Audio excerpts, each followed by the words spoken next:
Welcome to Startup Street. I am Shruti Mishra, and with me, as always, is Arundhati Ramanan in the Mumbai studio. These are the top headlines that we're tracking for you today.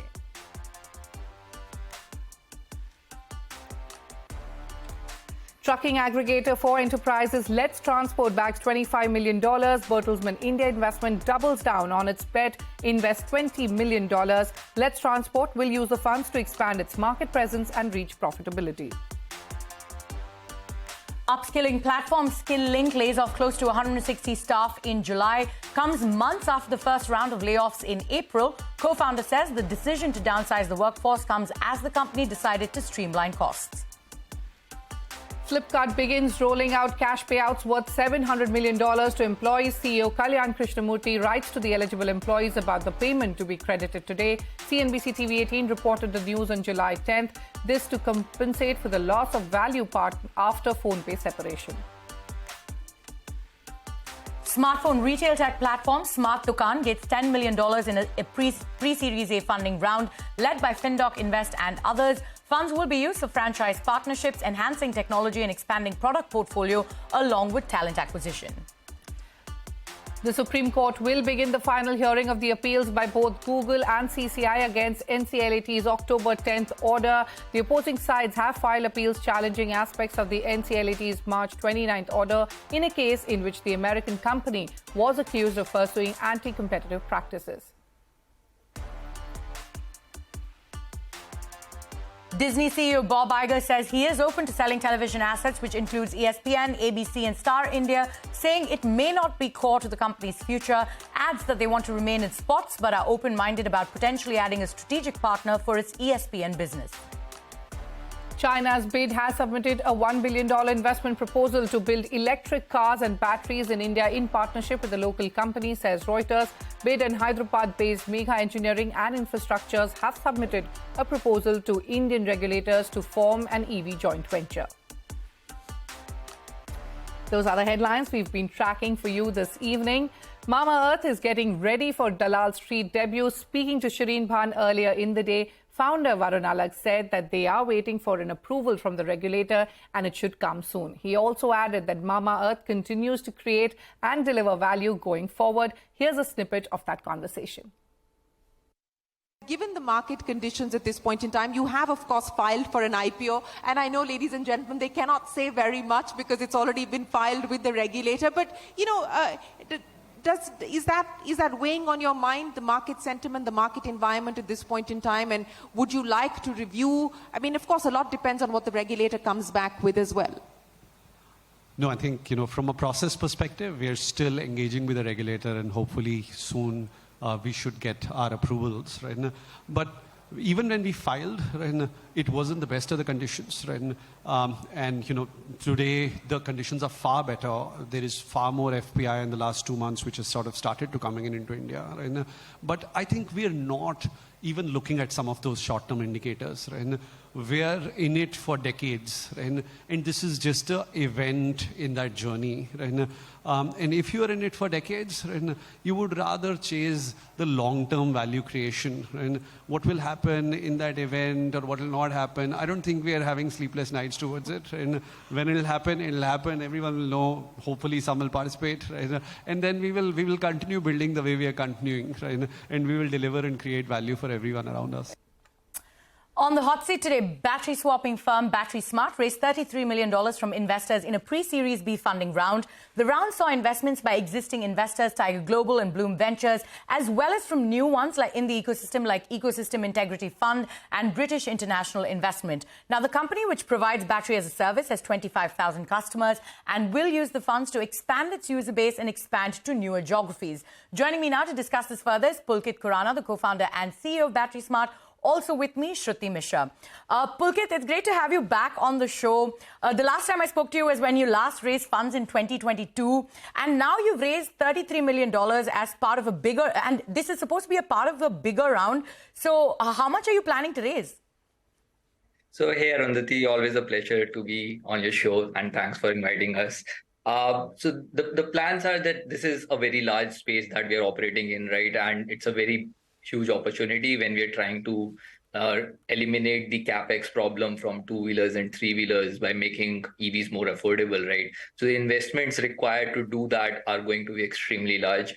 We anticipate this to be a $17 billion opportunity to be built out over the next 7 to 10 years. And towards that end, I think we would need continuous support from various investors as we invest in these assets, infrastructure, team, and technology to serve various two-wheelers and three-wheelers. To that end, we did raise last year. This year, we have raised a 33 million round to kick off the process, and we'll see where the final closure ends at. All right, Pulkit, this is Shruti quickly stepping in. Pulkit, what's the current growth and demand that you're seeing? Also, if you could talk to us about, what will it take to move the industry to adopting a single platform to ensure battery swapping can be the long-term solution to EV adoption? Sure. So as you see, the two-wheeler population is definitely growing very fast now. India already is the largest three-wheeler market when it comes to electric vehicles. There are more than 2.5 million such vehicles expected on the road in India currently. The biggest problems being that the batteries cost almost 40 to 50% of the capex, and they makes it unaffordable for a lot of users to kind of buy these electric vehicles, right? And the second biggest challenge is the downtime problem for any commercial driver. People really doing commercial activity cannot afford 4 to 5 hours of downtime charging their vehicles. To eliminate that problem, battery swapping exists. We think that every commercial two-wheeler and three-wheeler can definitely benefit from battery swapping. In terms of our growth, most of the growth has actually happened in the last 2 years, right? If you just see last 12 months, we have grown around 7x. Right. We were close to 3,000 odd vehicles. We are now serving more than 25,000 vehicles on the platform and adding 3,000 to 4,000 every month. Absolutely. Right. So the growth has been phenomenal, which speaks about the strong value proposition and the love that users are giving us. Right. So growth has been phenomenal and you're seeing great demand. So let's come to the fundraise. You're going to primarily use the funds to expand your customer base. So let's look at how you plan to expand this customer base. You currently have about 25,000 customers. How much do you want to grow this by? What's the target and what's your strategy here? Sure. So we are barely scratching the surface when you look at it, right? If there are already 2.5 million three-wheelers and almost 1 million two-wheelers sold last year, we are just doing 1%, right? So it's a very large opportunity. We definitely want to grow as fast as possible and serve as many customers we can. The target for this year is to at least double this base from 25,000 to 50,000 by December end. And next year, we want to, by mid of next year itself, we want to kind of hit 100,000 users.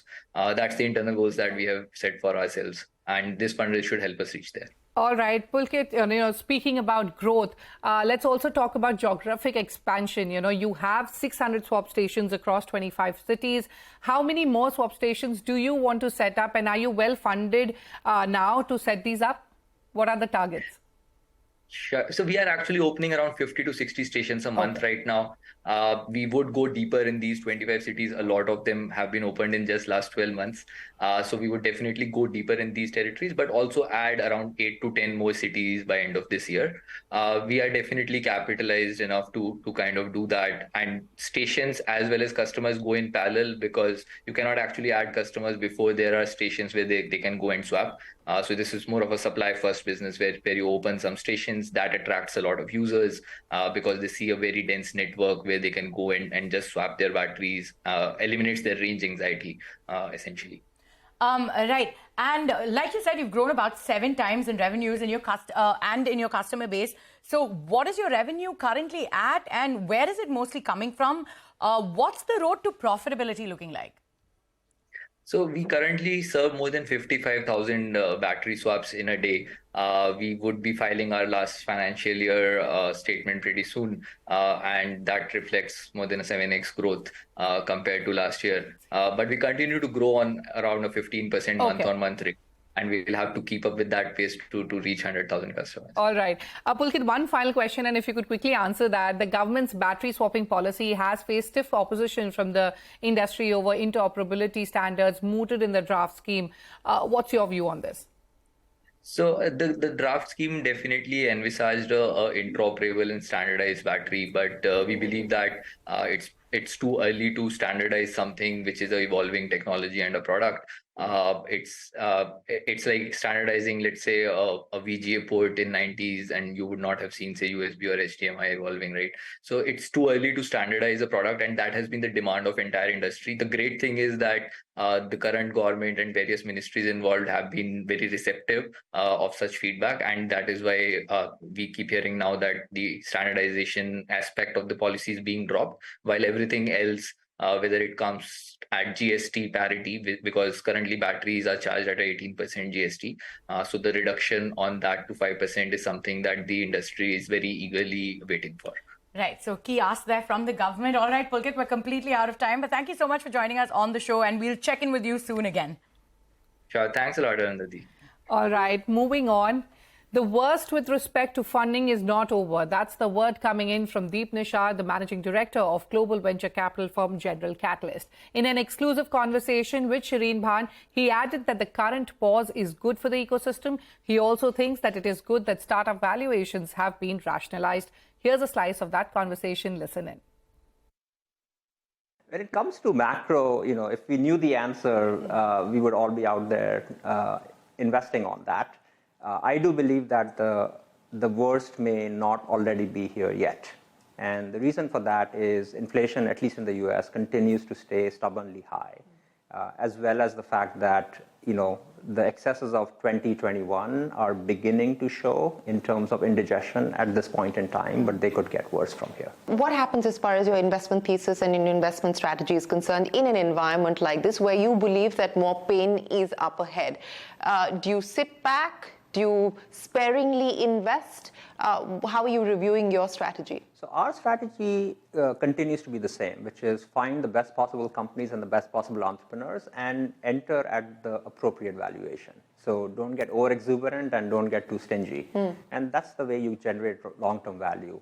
In our business, many times the best value is created after the company goes public, and they can double, triple, even go 10 times. If you look at an Amazon, you look at a Google, you look at, hopefully eventually Stripe, those companies all will generate a lot more and have some of them generated a lot more value after they've gone public. And you and I talked about this even last year.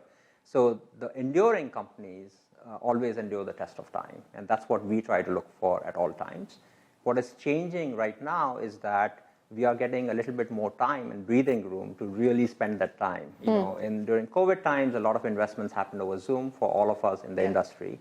And when times get a little tougher, what also happens is more sanity ensues in the market, and everyone sort of takes a pause. And that pause is very good, both for the entrepreneurs building the company and also for the investors investing in those companies. A long pause, is that what you anticipate? No, not really. I mean, we have been investing, at least at General Catalyst, last year, this year, at a pretty steady clip. But valuations have rationalized, which is a great thing. And if you see, a lot of value creation happens during the cooler periods in the market, because the vintage of companies that come out during those times are the ones that are started by entrepreneurs who really care. And now we are also seeing, along with that, a compounding factor, which is this new step change in technology, AI technology, which has been around for a long time. But generative AI over the last 3 to 4 years has now really come of age. And that's going to completely upend some very large swaths of our economy. So generative AI will be the next big disruptor. On that note, it is time for us to head into a short break. But coming up, 200 Million Artisans has launched the second edition of its Business of Handmade report on the key challenges for the craft-led MSMEs. We bring you the highlights of that report on the other side. Stay tuned.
Welcome back. You're still with us on Startup Street. Amazon Prime Video has announced a Shark Tank-like reality web series to showcase and support early-stage startups. My colleague Aishwarya Anand brings you all the action from the launch event. Take a look.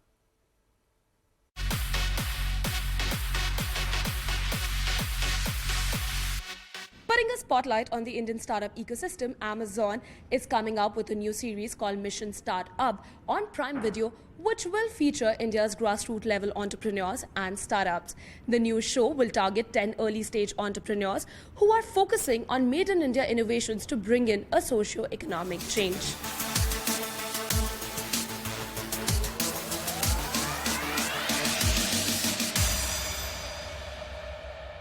So Nishad, my first question to you is that you're launching this new series at a time when the Indian startup ecosystem is already going through a bit of a flux. There's been a funding winter, there has been massive layoffs, there have been issues of corporate governance. So tell me, what is the aim with the new series and what all will it entail? First of all, thanks a lot. I actually don't think, the startup ecosystem in India has lost any momentum. If anything, it continues to be as ebullient and as exciting as it has been. And I think it's therefore very important that we encourage and shine a light on entrepreneurs who are creating innovation at a very grassroots level, right?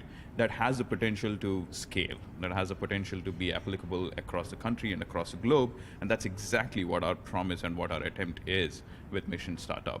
So you just announced that you'll be looking at 10 early stage startups. So I want to understand from you, which sectors are you focusing on and what's the Bharat market story? Because you've talked about, grassroots level innovations. So tier 2, tier 3 cities are going to be a big part for the series, right? So tell me, what's the plan there? We're not actually focused on a specific sector or an industry.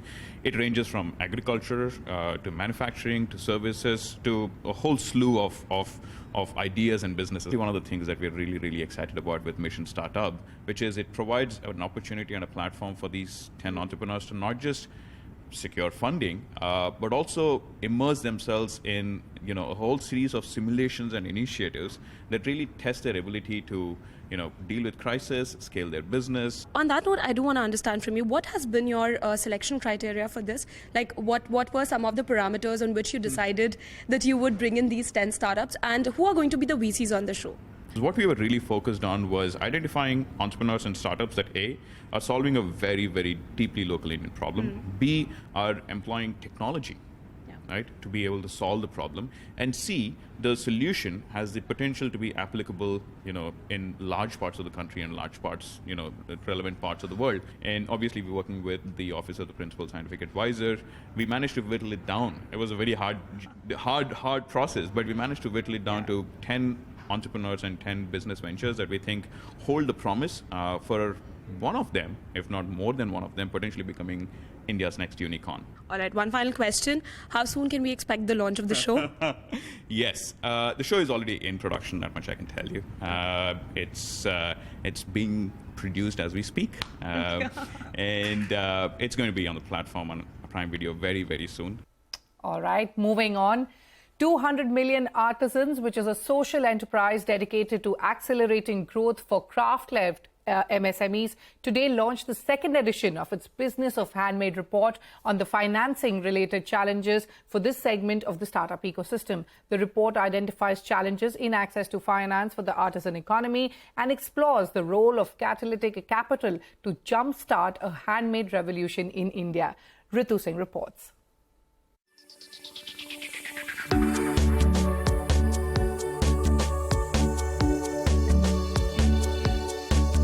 200 million artisans, which is an ecosystem enabler for craft-led enterprises in India, has just launched a study which is titled Financing a Handmade Revolution, which studies the financing gap that the industry faces. Now, according to this study, almost 1 in every 10 enterprises said they did not have easy access to finance, and this large gap in financing is what is stunting the growth of the industry. Therefore, today I caught up with Priya Krishnamurthy, who is the founder and CEO of 200 Million Artisans, to find out what is causing this gap and what can be done to plug it.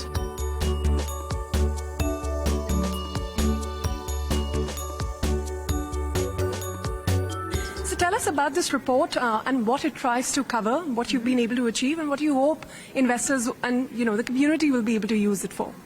So the second edition of Business of Handmade, which we are calling Financing a Handmade Revolution, and how catalytic capital can play a significant role in jump-starting our cultural economy. It focuses on the financing gaps, the challenges, as well as the opportunities that craft-led MSMEs in India face. We mapped over 500 MSMEs across the country, and these are, they can be grassroots, they can be luxury brands, they can be retail brands, they can be e-commerce brands, but a spectrum of enterprises. And what we realized, we thought that these enterprises don't want money. We thought all of them are probably, NGO-led, non-profit, so on and so forth. Not willing to scale, not willing to take money. Here's the good news. Pretty much all the enterprises that we mapped, almost 1/3 of them, or perhaps actually I forget the numbers, but pretty much all the enterprises that we mapped are a post-2010 cohort, which means they came up in the last decade. This is not a 50-year-old enterprise that we're talking about. What would you say are the top 3 to 5 findings, that came out through the study that you just did? So the first finding is that craft-led MSMEs are ready for investment. They are ready for financing, and they're looking for innovative approaches to financing their businesses. The second finding that we found is that 78% of these MSMEs are primarily looking for working capital. They are regular businesses. Core business use. Yes. So what they're looking for right now is financing, not investment. From an investor community point of view and from a policy initiative-led point of view, what are some of the low-hanging fruits that can be tapped to perhaps enable the growth of this sector? From an ecosystem perspective, we need many more ecosystem enablers, incubators, accelerators, intermediaries, even, platforms like NASSCOM for the sector, really, to say how do we create those bridges between the different stakeholders who are not talking to each other right now, and create a supportive business support ecosystem. Well, we also spoke to some of these craft-led MSMEs as well as their investors to understand the financing challenges. Largely in craft-led businesses, one is so hesitant to understand. As they said, the biggest problem is lack of data. So when you haven't mapped your own progress and the scale of business in the same way an IT industry or a business or a startup can do, a craft-led startup finds itself or an enterprise finds itself in the biggest conundrum. How do we even approach? How do we map our journey and know the possible solutions out there? That is something which is most of the organizations of the craft sector suffer from because of the high intrinsic costs of producing the goods at the back end, and to sell it in the front end. There's a lot of marketing expense as well, which is required. So to have the right business plan, wherein you have profitability at the back end for the community, plus have profitability for the investor who's coming in as well, for the entire ecosystem. But if you think about it, then actually this sector has great competitive advantage in the world. The diversity of skills available at the price at which they're available, there's no other country that matches it. Okay. Also, there are a lot of tailwinds. Okay, the use of technology, the cross-border e-commerce. The new generation of entrepreneurs that are coming, young people who want to buy something that means something, that does good, etc., etc. So many tailwinds.